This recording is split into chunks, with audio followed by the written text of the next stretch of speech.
नमस्कार। हिंदी की कक्षा में आप सभी का स्वागत है। प्यारे बच्चों, आज की कक्षा में हम संदेश लेखन के बारे में जानेंगे। तो चलिए शुरू करते हैं। संदेश को अंग्रेजी भाषा में मैसेज भी कहते हैं। प्यारे बच्चों, प्रत्येक व्यक्ति के जीवन में संदेश लेने देने का बहुत महत्व है।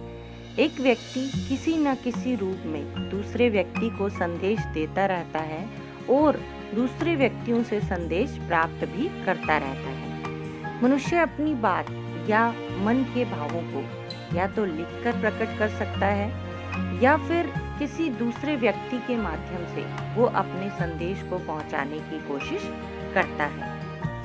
अर्थात मनुष्य को अपनी बात दूसरों तक पहुंचाने के लिए किसी न किसी माध्यम की आवश्यकता पड़ती है। वर्तमान में व्हाट्सएप या ईमेल संदेश पहुंचाने का सफल माध्यम बना हुआ है।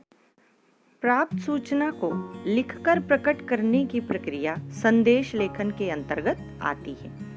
आइए इसकी परिभाषा जान लेते हैं। किसी व्यक्ति विशेष या समूह द्वारा अन्य व्यक्ति तक पहुंचाए जाने वाले सुखद, दुखद, आवश्यक तथा सामान्य सूचना या समाचार संदेश लेखन कहलाता है। प्यारे बच्चों, संदेश लेखन में इस बात का ध्यान रखना अति आवश्यक है कि संदेश देने वाले का भाव स्पष्ट तथा सही रूप में प्रकट हो जाए। संदेश चाहे व्यक्तिगत रूप में हो या सामूहिक रूप में, उसका संप्रेषण उचित एवं सटीक होना अति आवश्यक है।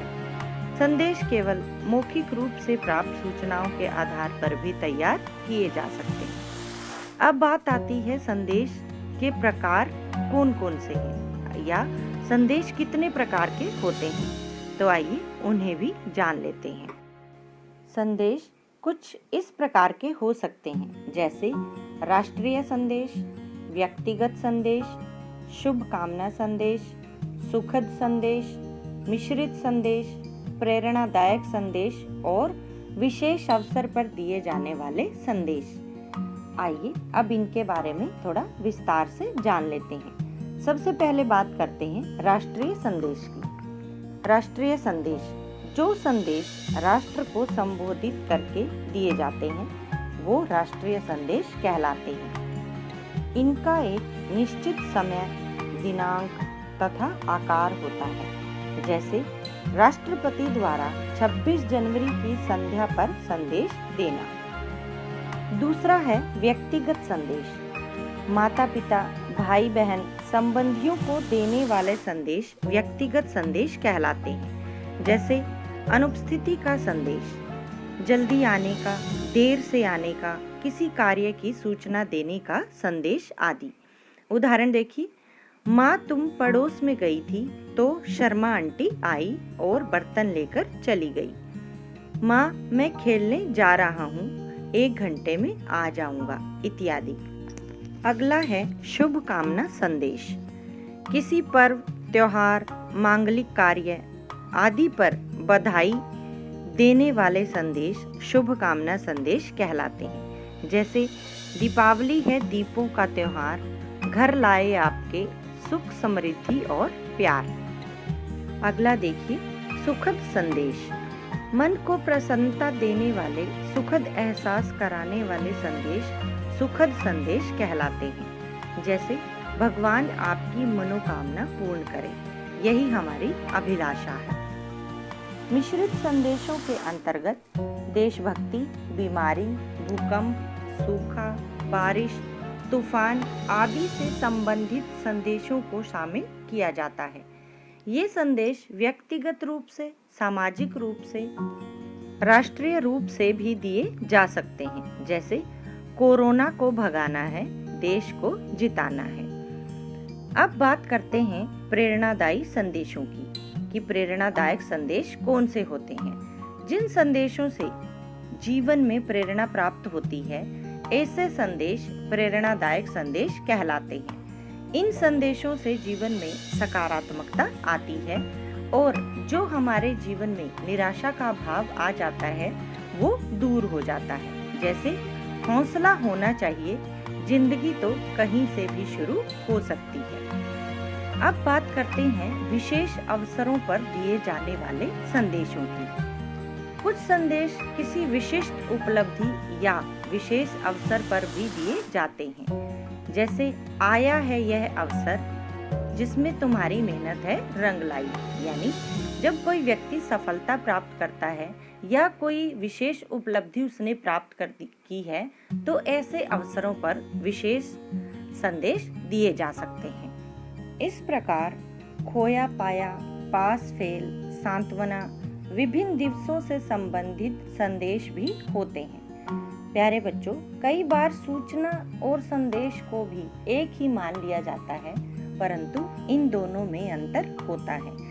आइए उस अंतर को भी समझने का प्रयास करते हैं। सूचनाएं पूर्णतः औपचारिक होती हैं, परंतु संदेश औपचारिक तथा अनौपचारिक दोनों हो सकते हैं। अधिकतर सूचनाएं सार्वजनिक होती हैं और सार्वजनिक होने के कारण सभी लोग सूचना पढ़ सकते हैं, परंतु संदेश व्यक्तिक होते हैं और उन्हें जानकार, निकट संबंधी तथा ज्ञात को ही भेजा जाता है।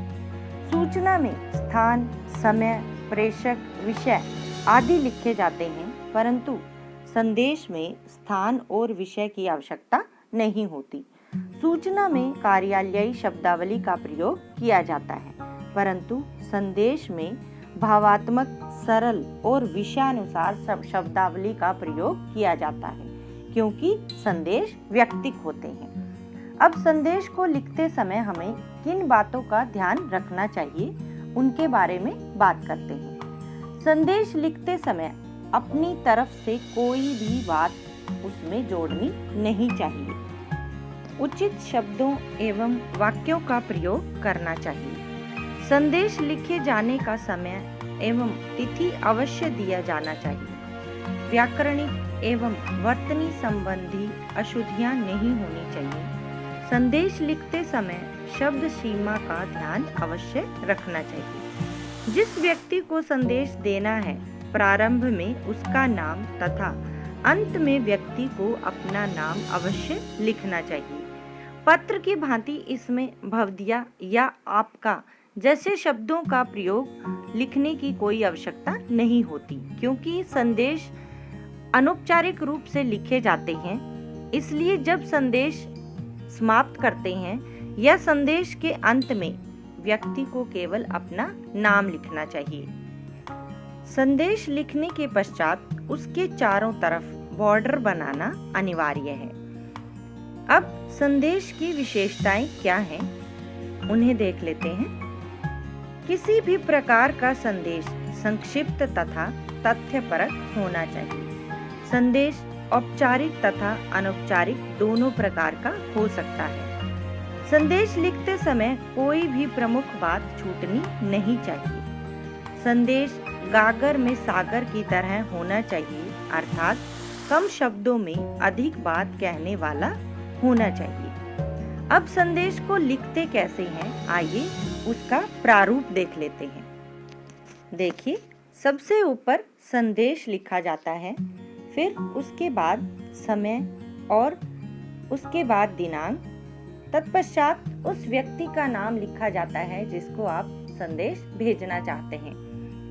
नाम लिखने के बाद जो संदेश है उसे लिखा जाता है और अंत में लिखने वाले व्यक्ति का नाम लिखेंगे। जब संदेश समाप्त हो जाता है तो इसके चारों तरफ बॉर्डर बनाना अनिवार्य है। आज के लिए बस इतना ही। धन्यवाद।